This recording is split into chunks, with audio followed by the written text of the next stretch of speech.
청약 통장에 매달 돈 넣고 있는 것은 돈 낭비다. 진짜 이기는 합니다. 뭐 이런 거는 의미가 있어요. 근데 그게 아니라 청약을 목적으로 간다. 거기에 돈이 그냥 잠자고 있는 겁니다. 화장이 일어날 말 아닌가요 이거? 이 중개 수수료 %를 안 내는 방법이 있다면서요? 모든 게 해당되는 건 아니고요. 공인중개사 중에 혹시 안녕하십니까. 살다 보면 언젠가는 꼭 써먹게 되는 경제 이야기 진행을 맡은 서경석입니다. 오늘의 주제는 바로 내 집 마련입니다. 이야기 함께 나누실 신중권 변호사, 김현우 소장 모셨습니다. 어서 오십시오. 네, 안녕하세요. 요즘 우스갯소리로 내 월급 빼고 나머진 다 오른다. 물가 오르죠, 집값 오르죠. 두 분은 월급 빼고 다 오르는 것 중에 유독 이게 많이 올랐다. 어떤 걸 말하고 싶으세요? 저는 애들이 이제 좀씩 커가면서 교육비 때문에 죽겠어요. 교육비 오른. 자, 등골이 휩니다 진짜.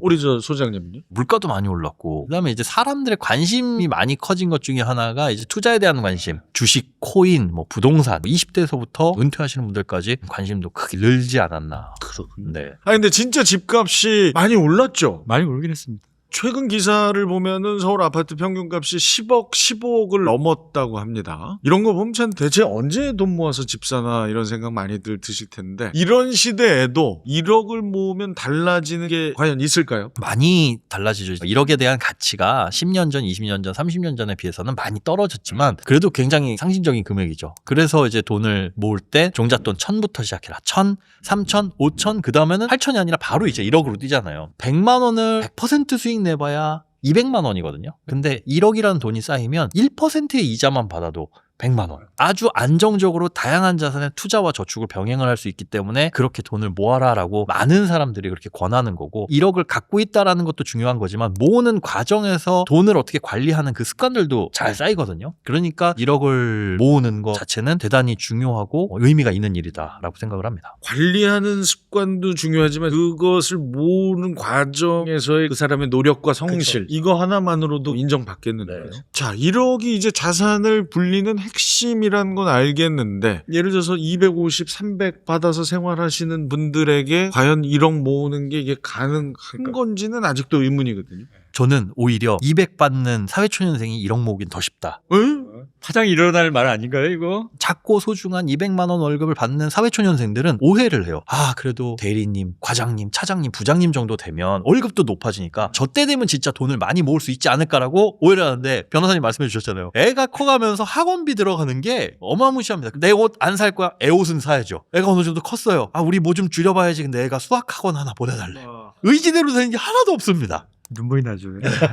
그래서 오히려 결혼해가지고 아이가 있는 집은 저축이라는 걸 꿈도 못 꾸는 집들이 훨씬 많아요. 사회초년생 때는 조그만 돈을 벌더라도 내가 선택해서 아끼면 그만이거든요. 차 살까? 안 살 거야. 이 옷 살까? 안 살 거야. 내 의지대로 대부분이 됩니다. 심지어 거기에 부모님 집에서 얹혀 산다. 이러면 나만 이를 악물면 돈을 모으기가 참 수월해요. 또 그렇게 보니까 그게 그러네. 맞는 말 같네 진짜. 그죠? 아니 그러면은 월급의 어느 정도를 저축을 하면 그게 가능할까? 몇 % 정도 잡는 게 좋아요? 답은 사실 없죠. 500만 원 버는 사람한테 50%와 200만 원 버는 사람한테 50%는 체감이 다르니까 기본적으로 써야 될 돈이 있으니까 그래도 우리가 최저임금 이상의 수준을 받는다면 사회초년생 때는 부모님이 얹혀 산다? 그럼 70% 이상은 하셔라.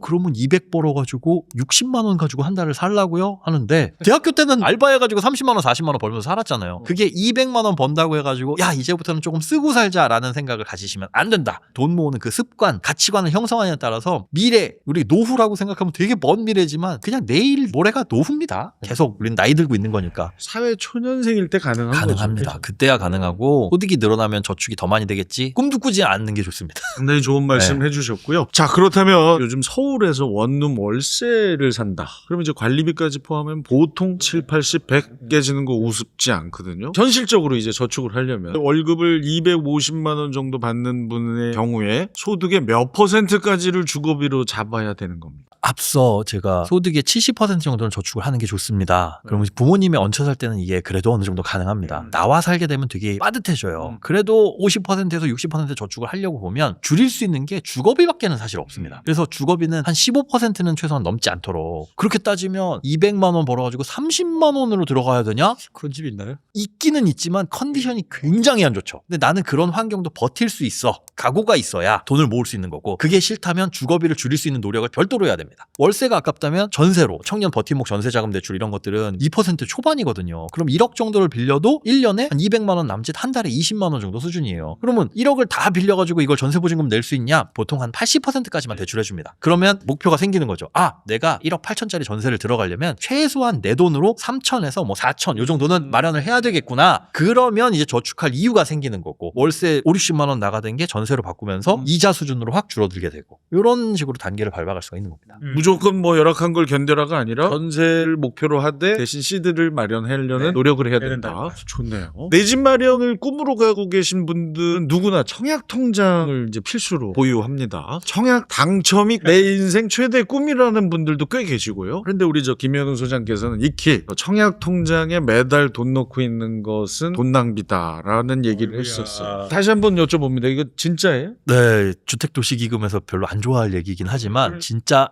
이기는 합니다. 집을 갖고 계신 분들도 혹시 모르니까 청약통장 갖고 계신 분들이 있거든요. 갖고 있는 것까진 좋은데 여기에 돈을 납입하는 거는 한 번쯤은 생각을 심각하게 해보셔야 되고, 심지어 20만 원, 25만 원 내고 계신 분들은 그게 아무 의미 없는 행위일 수도 있습니다. 청약은요, 민영주택이라는 게 있고 국민주택이라는 게 있습니다. LH에서 분양하는 이런 것들이 이제 시세보다 싸게, 그러니까 여기에 들어가면 안전마진이라는 차익을 먹을 수 있는 거고, 민영주택은 분양가 상한제가 적용받지 않는 곳들은 비싸요 어차피. 그런데 민영주택과 국민주택을 당첨자를 선정을 할 때는 돈을 많이 모은 사람을 뽑아줄게요 라고 하는 건 국민주택의 일반 공급밖에는 없어요. 여기에 청약을 넣을 때 돈을 많이 넣으신 분 먼저 뽑아드릴게요 라고 하는데, 그 돈의 기준은 최대 납입 인정금액이라고 해서 25만 원까지가 현재는 인정금액입니다. 그게 재작년까지는 최대 10만 원까지였어요. 그 말인 즉슨 나보다 한 달 먼저 가입해서 최대 인정금액을 내고 있는 사람을 나는 죽었다 깨나도 이길 수가 없는 겁니다. 그러면 결국에 나보다 먼저 가입한 사람들이 얼마나 많느냐를 봐야 되는데, 주택청약종합저축은 2009년 5월에 출시가 됐어요. 그 전에는 공공주택용은 청약저축이라는 통장이 있었습니다. 청약제도가 1967년 정도에 도입이 돼가지고 쭉 이어져 왔는데, 청약저축 통장만 갖고 있는 분들이 30만 명이 넘고 주택청약종합저축도 선배들이 훨씬 많겠죠. 우선순위는 이들에게 있는 겁니다. 심지어 청약저축은 명의 변경까지 가능해요. 세대주 변경을 통해서 아버지가 아들에게, 할아버지가 손자에게도 가능한 거예요. 금액도 다 인정이 됩니다. 그러니까 나는 열심히 납부하고 있어, 드디어 살살살살 앞에 사람들이 사라지고 있구나 라고 생각했는데, 할아버지가 쭉 물려줘. 나보다 훨씬 어린 친구가 이 앞에서 딱 쓰는 거예요. 그러면 우리가 노려볼 수 있는 게 특별공급이라는 제도인데, 특별공급 중에서 납입 금액이 큰 사람 먼저 뽑아줄게요 라고 하는 특별공급은 노부모 부양 특별공급 하나로 유일합니다. 그 외에 신혼부부, 생애 최초, 다자녀 가구 이런 특별공급에서는 돈 많이 모으신 분 이건 안 봐요. 그 말인즉슨 납입을 계속할 이유가 없다. 24회 이상 연체 없이 납부를 하면 청약 1순위 요건을 달성을 하는 거니까 한 달에 20만 원씩 꼬박꼬박 내시고 계신 분들은 거기에 돈이 그냥 잠자고 있는 겁니다. 하지 마세요. 갖고만 계세요. 이율 뭐 이런 면에서는 이득은 없나요? 그런 때문에 들은 사람이 가끔 있다고 있어요. 하더라고요. 그 이율이 적금보다는 약간 높기는 하죠. 그걸 그냥 순수하게 저축용으로 쓰실 분들은 그래 2년 가입했다가 깨고 뭐 이런 거는 의미가 있어요. 근데 그게 아니라 청약을 목적으로 간다라고 한다면 이건 의미 없습니다. 무작정 청약 통장이 안 좋다는 얘기가 아니라 혹시라도 저축의 목적이 아니시라면 더 이상의 납입은 크게 의미가 없다라는 얘기입니다. 자, 그러면 이 청약이라는 거 사실은 되는 것도 어렵지만 되고 나서가 더 문제라는 얘기도 꽤 있어요. 커뮤니티 보면 왜 선당 후곰이라고, 일단 당첨되고 돈 문제는 나중에 고민하자 이러는데, 청약에 당첨이 됐는데 돈이 없으면 어떻게 되는 겁니까? 그게 바로 옛날에 제 경험입니다. 오, 진짜요? 그 남부지방법원에 근무할 당시에 아니 뭐 당첨이 되겠어? 된 다음에 고민 한번 해보지 뭐. 그래서 무딱 됐는데 덜컥 돼버린 거예요. 비싼 아파트의 큰 면적에서 자주 나와요. 비싼 아파트의 큰 면적은 추첨제가 있거든요. 말 그대로 랜덤 뺑뺑입니다. 뭐 청약이라는 게 어떻게 하는지 한번 해보자 해가지고 됐다가 분양가 뭐 20억 이러면 이제 문제가 생기는 거죠. 이 포기하면 어떻게 되는 거죠? 인기 있는 지역일수록 길게는 10년 동안 재당첨 제한도 걸리기도 해요. 와, 그럼 쉬운 얘기 아닌데 이게. 네. 심지어 이게 특별공급으로 당첨됐다. 특별공급은 생애 한 번만 쓸 수 있거든요. 더 이상 기회가 없어지는 겁니다. 청약 통장도 초기화되는 거예요? 그 청약 통장은 이제 못 쓰는 거예요. 다시 시작해야 되는 겁니다. 다시 시작. 시작해도 재당첨도 일정 기간은 제한이 있고. 그렇죠. 그러면 선당 후곰이 아니라 선곰 후당이네요. 당연히 그래야 됩니다. 실제로 당첨이 됐을 때 엑시트를 어떻게 할 수 있느냐를 잘 판단해보고 하셔야 될 거죠. 자, 그러면 월세도 답이 아니고 전세는 또 위험해 보이고 매매는 또 돈이 문제고. 네. 우리 김현우 소장의 기준으로 봤을 때 인생의 어떤 단계에서 어떤 선택을 하는 게 맞다고 보십니까? 일단은 월세부터 시작하는 게 현실적이죠. 월세로 출발. 뭐 사실 사회초년생이 돈이 어디 있겠어요. 그러면 여기에서 이제 아까운 게 매달 나가는 월세 비용들인데 이걸 줄일 수 있는 방법은 전세밖에는 없습니다. 근데 전세를 그 모아가는 과정에서 그 돈을 다 모을 게 아니라 전세 지급 정책 대출 얼마나 잘 돼 있어요. 버팀목 전세자금 대출 뭐 이런 것들. 그걸 꼼꼼하게 알아보시고 지자체에서 해주는 또 청년 월세 지원이나 이런 제도들이 있거든요. 못해도 한 20만 원씩 월세 계약이 끝날 때까지 지원을 해주는 지자체들이 많이 있으니까 내가 받을 수 있는 혜택들이 뭐가 있는지 단계 밟아가야 된다. 그리고 가급적 내가 사는 본가 우리 부모님의 집에서 직장이 멀지 않다면 불편해도 부모님께 얹혀 사시는 게 좋다. 결국은 내가 돈을 잘 모아가지고 그 다음에 안정적인 독립을 하는 게 부모님 노후에도 보탬이 된다. 그러네요.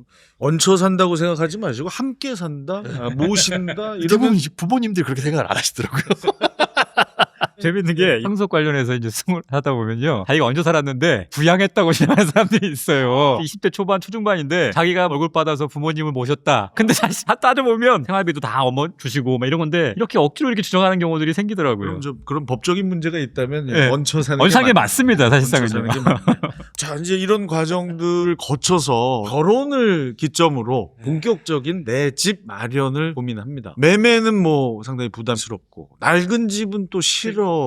그래서 신축 아파트 전세로 타협하는 분들이 상당수라고 들었는데 일단 쾌적하게 살면서 돈 모으자는 생각인데요. 자산 증식 관점에서는 어떤 선택이라고 보십니까? 돈 모으는 건 포기하는 선택이다.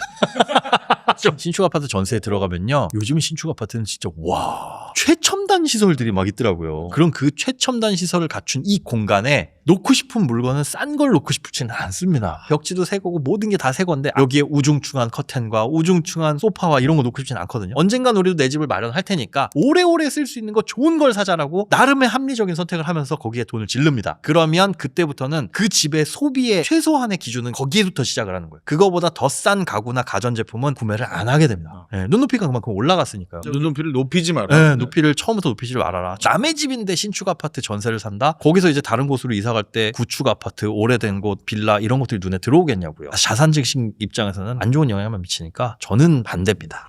이게 상당히 일리 있는 이야기로 들립니다. 그렇긴 한데.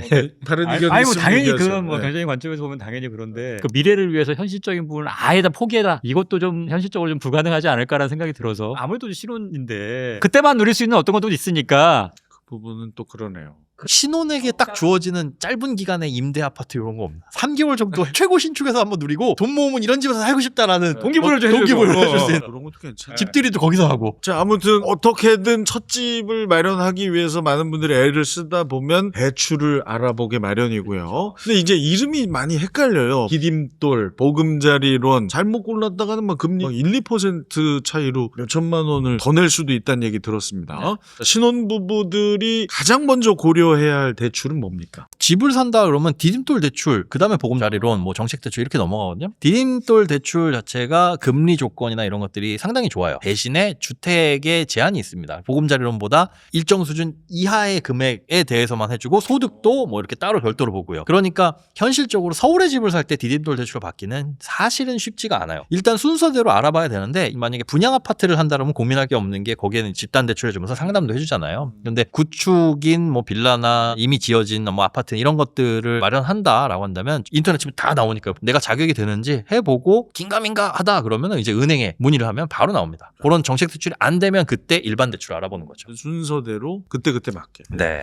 이게 사실 결혼이 가장 축복이어야 하는데 이게 참 대출 받으려는 맞벌이 부부들 사이에서는 결혼이 페널티다라는 슬픈 말이 돈다고 그래요. 대출이나 청약 때문에 혼인신고를 미루는 부부들이 많습니까? 많아요. 일단은 뭐가 문제냐면 예를 들어 대출을 받을 때 소득 기준 혼자 사냐 아니면 결혼을 해서 맞벌이냐 외벌이냐에 따라 가지고 그 소득 기준이 다른데 혼자 사는 사람은 뭐 중위소득의 100%라고 한다면 둘이 살면 중위소득의 200%가 돼야 되잖아요. 요즘은 맞벌이가 그냥 일반적이니까. 근데 그렇지가 않아요. 맞벌이 가구인 경우 중위소득의 뭐 120%, 150% 이러니까 야 이거 결혼을 하게 되면 오히려 대출을 더 안 해주거나 청약에서 오히려 더 불리하게 적용이 되네? 그러면 혼인신고를 안 하거나 이런 선택이 이루어진다는 거죠. 그래서 한 불과 10년? 15년 전만 해도 결혼하고 혼인신고를 안 하고 사는 집을 보면 야, 니네는 뭐 무슨 결혼했으면 혼인신고 해야지.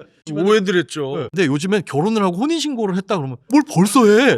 이게 이렇게 바뀌었어요. 근데 이게 왜 바뀌었냐? 우리의 결혼 문화나 가족의 문화가 바뀐 게 아니라 집이라든가 대출이라든가 이런 정책적인 제도가 혼인신고를 하게 되면 손해라는 인식이 쌓이다 보니까 생긴 거거든요. 이런 것들은 수정이 되어야 된다라고 생각을 합니다. 수장님 이 말씀하시니까 좀 약간 반대 경우로 제가 사례가 있어서 좀 신혼부부 특별공급 있지 않습니까? 네. 그거를 위해서 결혼까지 진지하게 생각을 안 하는 관계인데 특별공급을 받겠다고 혼인신고를 한 거예요. 와. 근데 이 두 사람이 청약을 했는데 안 됐어요. 그러니까 막 이 싸움이 벌어진 거죠. 근데 이미 혼인신고가 됐기 때문에 법적인 부부예요. 이건 취소도 안 되죠. 다행스럽게 어떻게 했냐면 무효로 갔어요. 혼인 이 사람들의 진정한 생각은 혼인할 생각이 있었던 게 아니다. 다른 목적을 위해서 혼인신고를 한 것뿐이다라고 해서 이게 다행스럽게 받아들여져서 무효가 되긴 했어요. 근데 이렇게 반대로 신혼부부 특별공급을 받기 위해서 야 이거 해야 되니까 나랑 결혼신고하자 그래가지고 했던 거죠. 이런 또 반대 경우까지. 그러니까 그만큼 이 집이 이 신혼부부들에겐 정말 여러 가지 문제를 야기시킵니다. 자, 그렇다면 대출 잘 받았고요. 마음에 드는 집도 골랐어요. 이제 계약을 합니다. 이때 공동 명의로 할 거냐 한쪽 명의로 할 거냐 이것도 고민하거든요. 재산적인 측면에서 보면 공동명의가 유리한 경우들이 대부분입니다. 세금을 낼 때 좀 이 분산이 되지 않습니까? 네, 그렇죠. 세금을 낼 때도 분산이 되고 예를 들어 남편과 아내가 갖고 있는 주택이 있어요. 10억짜리 주택이다. 그럼 5억, 5억 이렇게 있는 상태에서 한쪽이 사망을 하게 되면 상속이 될 때 일괄공제라고 해가지고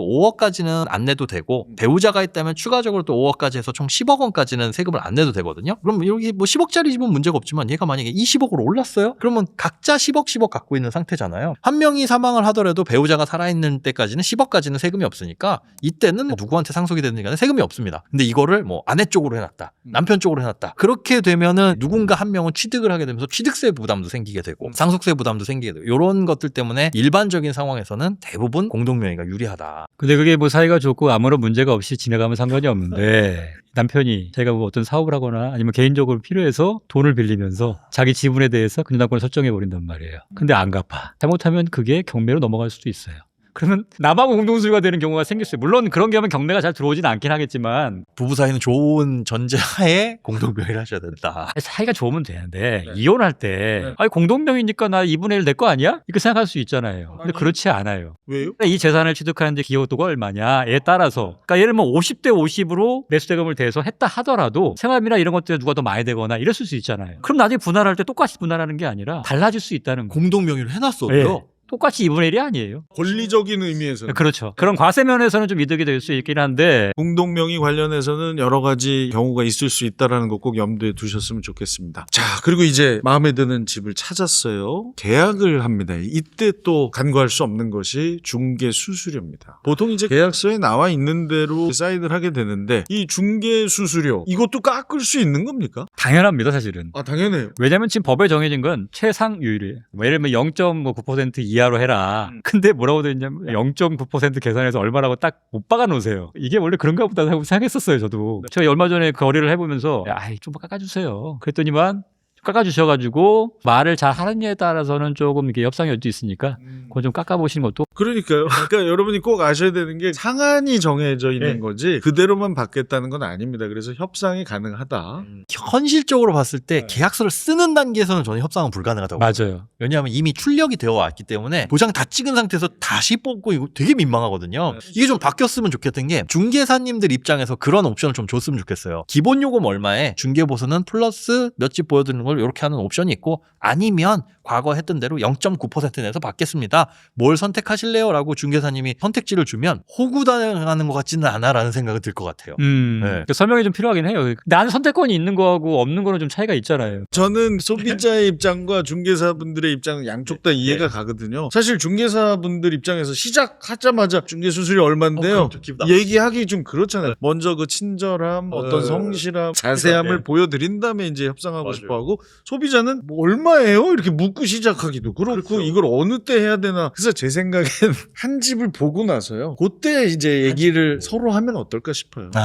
수수료는 어느 정도 됩니까? 그럼 그러니까. 이제 중개사님이 예, 상한은 얼마인데요? 뭐 이런 협상이 한번 이루어지면 어떨까? 근데 내가 왜 이 얘기를 제가 무슨 중개사협회 사무총장이 아닌데 두 측의 심리를 다 다 아시죠? 양쪽 다 아시니까. 알죠. 예, 그러니까요. 고고고 하나 정확히 짚고 좀 넘어갔으면 하는 것 중에 중개 수수료를 아끼는 방법 중에 부가세 10%를 안 내는 방법이 있다면서요? 모든 게 해당되는 건 아니고요. 공인중개사 중에 단위 과세자라고 또 다 되는 것도 아니에요. 매출이 일정 이하인 경우에. 그런 경우에는 이제 부가세가 면제되기도 하거든요. 근데 가끔 이런 게 있어요. 부가세가 따로 안 받네? 하는데 간이 과세자 중에서 이 수수료에다가 부가세를 포함해가지고 그냥 청구하는 경우들이 있을 수 있어요. 그러니까 이렇게 부가세가 없다고 생각하는 경우에 포함되는 경우도 있고 아니면 아예 면제되는 경우도 있다. 혹시라도 그 부분이 있으면, 있으면 혹시나 확인하셔서 간이 과세자이면 그렇게 할 수도 있다. 이렇게 보시면 될 것 같아요. 자, 그리고 이제 아파트 매매가 일반적으로 전세보다는 안전하다라는 생각들을 갖고 있잖아요. 근데 의외로 계약을 하고 나서 위험한 경우에 빠지는 경우가 있다고 들었습니다. 매매의 경우 하고 나서 소송 들어오는 경우들이 꽤 있어요. 어떤 포인트에서? 그러니까 예를 들면 집 같은 경우에는 하자. 보통은 가구가 다 있는 상태에서 막 보기도 하고 이러니까 이 집이 어떤 하자가 있는지 잘 모르는 상태에서 계약을 한단 말이에요. 근데 싹 물건 빼고 났더니 여기 뭐 줄줄이 다 하자야. 그래서 하자 담보 책임을 물어가지고 손해배상을 구하는 경우들이 꽤 있어요.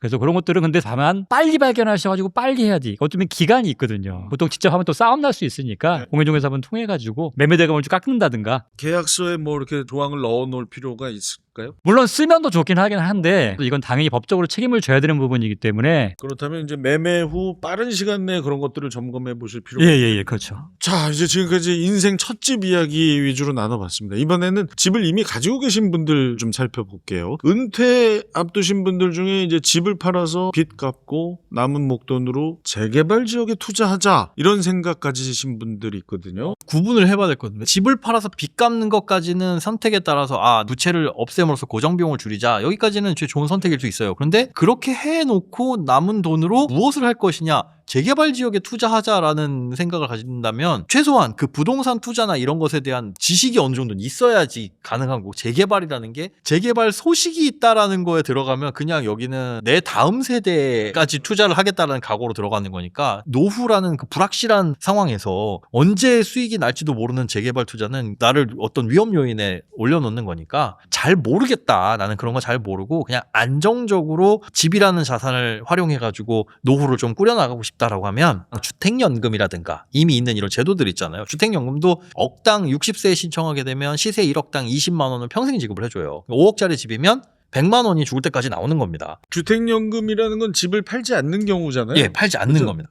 당신의 집을 그대로 유지하면서 혹은 지금 6억의 집을 살고 있는데 대출이 한 1억 있어. 그러면 이 집을 팔고 대출은 없애면서 5억짜리 집으로 이사를 가고 이사를 가더라도 그 이사 간 집의 가격에 맞춰가지고 연금액이 조정이 되고요. 사망하게 되면 정산을 합니다. 사망했을 때 당시의 집값 그리고 여지껏 받아갔던 연금 만약에 그때 당시의 집값이 5억이고 그 두 분 받아가신 연금이 3억이다. 그러면 처분해가지고 차액은 자녀한테 이때도 선택권을 줘요. 주택금융공사에서 이거 우리가 경공매로 넘겨서 처분하고 차액을 드릴까요? 아니면 이거 가져가셔서 시세대로 팔을 치고 여지껏 받아가신 그 부모님 연금을 갚으실래요? 아니면 뭐 다른 곳에서 대출 받아서 대환으로 하실래요? 이거는 그때 당시 주택 상황. 여기 그럼 개발 호재가 있는데 올라갈 것 같은데 그럼 굳이 안 팔아도 되는 거잖아요. 그런 거에 맞춰서 선택을 하시면 되는 거니까. 그럼 집값에 따라서 받는 금액이 조정이 되는 건 달라지도 않습니다. 한 번 결정된 연금은 집값이 오르든 떨어지든 쭉. 좋은 제도네요. 네, 좋은 제도입니다. 아니 그럼 집값이 상당히 올랐을 때 주택연금에 가입을 하는 게 좋겠네요. 그래서 주택연금 가입률이 올랐을 때 꼭지를 찍으면 그때가 좀 늘어요. 그리고 올라가는 구간에서는 기존에 주택연금 가입하셨던 분들 취소하는 사례들도 있어요. 4억짜리 집으로 가입을 했는데 얘가 집값이 파파팍 뛰면서 7억이 됐어요. 그러면 4억짜리 집에서는 80만 원밖에 안 나오는데 7억으로 가입하면 140만 원을 받는 거 아니야. 근데 취소하고 다시 가입을 하게 되면 3년 동안 그 집에 대해서는 가입을 또 못 합니다. 그렇죠. 그런 장치가 그렇지, 그렇게 해야 되겠죠. 집값의 연동이 가입 시점에서 된다라는 거. 이것 때문에 좀 가입률의 차이는 있죠. 지금 우리 둘이 너무 관심이 있어요. 그러니까 여기 상담 받으러 온 거가. 집안 체인도 그렇게 해야 되겠는데 연금으로. 자, 오늘 집값부터 대출 또 법률 위험까지 많은 이야기 나눠봤습니다. 이제 마지막으로 아직 준비는 조금 덜 됐는데 집을 사야만 한다라는 어떤 조바심 때문에 무리하려는 분들에게 이 상태면 아직 집 살 단계는 아니다. 전해주고 싶은 메시지를 두 분께 부탁드려 보겠습니다. 아직 불확실한 상태인 경우들이 있어요. 예를 들자면 신혼부부, 자녀 계획이 있는데 어떻게 될지 모르고 자녀를 낳았을 때 둘 중에 소득이 어떻게 될지 모르는 상태에서 지금 신혼부부의 소득만을 기준으로 풀 대출을 받게 되면 여유 자금을 모아놓지 않을 경우 자녀가 태어나고 소득은 급감하고 지출은 늘어나는 이 상황에서 대단히 힘들어지는 상황이 올 수 있습니다. 일단 현금 흐름에 대한 그림도 그려보시고 그런 계획들 이런 것들 한 다음에 무리가 없을 때 결정하시는 게 저는 좋다고 봅니다. 그 식구 구성원의 변화가 예상될 때는 그렇죠. 섣불리 뭔가를 결정하시면 안 네. 된다. 변호사님? 뭐 저도 같은 의견인데요. 물론 저는 진짜 어떻게 보면 운 좋게 지금 집을 장만하긴 했어요. 그 나름 집값이 좀 떨어져서 약간 올라가려고 할 때 좀 더 있다가는 아예 못 사겠다 싶어서 좀 대출받았는데 그게 그 당시 여유가 있던 상황이 아니다 보니까 그 이후에 지금 애들이 계속 커갈수록 들어가는 교육비라든가 아니면 노후에 대한 불안감 이건 저도 마찬가지로 있다는 거죠. 당장 내가 집값만 해당되는 부분이 아니라 그분까지 어느 정도까지 계획이 섰을 때 장만하시는 게 그 이후의 생활이 좀 더 편해지지 않을까라는 생각이 좀 듭니다. 두 분의 이야기에 공통점이 있습니다. 신혼이든 중년 예. 이후든 네. 항상 그 변화를 예측을 해야 예측하고 됩니다. 집을 사는 것 같은 큰 일은 도모해야 된다. 네. 자, 저는 이런 말씀 드리고 싶네요. 집은 바이하는 것이기 이전에 우리가 리브하는 것이죠. 오늘 나눈 이야기들 잘 참고하셔서 꼼꼼한 준비를 통해서 가장 안전한 시기에 내 집을 만나시기를 응원합니다. 함께해 주신 두 분 그리고 시청자 여러분 고맙습니다. 감사합니다.